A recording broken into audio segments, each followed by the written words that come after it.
So I think that one of the issues with social media that's been pointed out by many people is that I think maybe particularly Instagram, people look like they have a much better life than they really do. Right. So by design.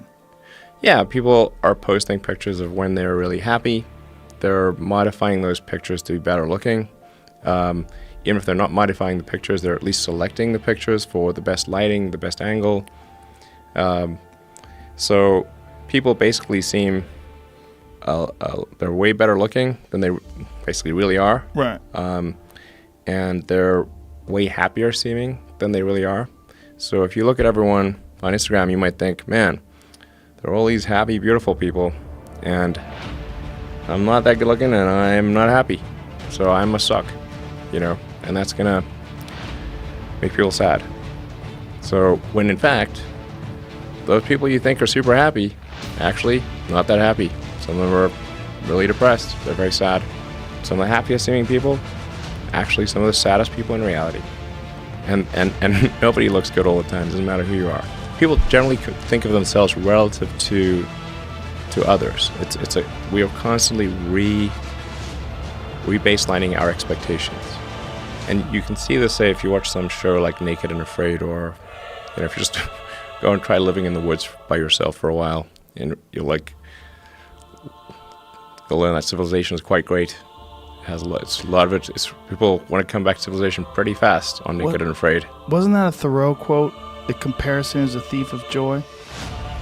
Yeah, well, happiness is reality minus expectations. But the comparison is a thief of joy really holds true to people. Is it? Theodore Roosevelt. Roosevelt, fascinating.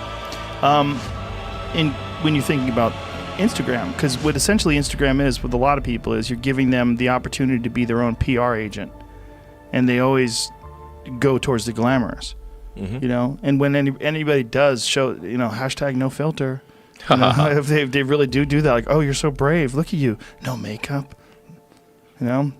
They look good anyway. You look great. What are you doing? Oh my God, you don't have makeup on. You still look hot as fuck. You know what you're doing. I know what you're doing too. They're letting you know, and then they're feeding off that comment section. Ooh, just a little sitting there like it's a fresh stream of love. Like you're getting right up to the source as it comes out of the earth, and you're sucking that sweet of emojis. love water. Emojis. Yeah. A lot of emojis. My concern is not so much what Instagram is that I didn't think that people had the need for this or the expectation for some sort of technology that allows them to constantly get love and adulation from strangers and comments and this ability to project this sort of distorted version of who you really are. But I worry about where it goes. Like, what's the next one? What's the next one? Like, where is it? Is it going to be augmented? Is some sort of a weird augmented or virtual sort of Instagram type situation where you're not going to want to live in this real world? You're going to want to interface with this sort of world that you've created through your social media page.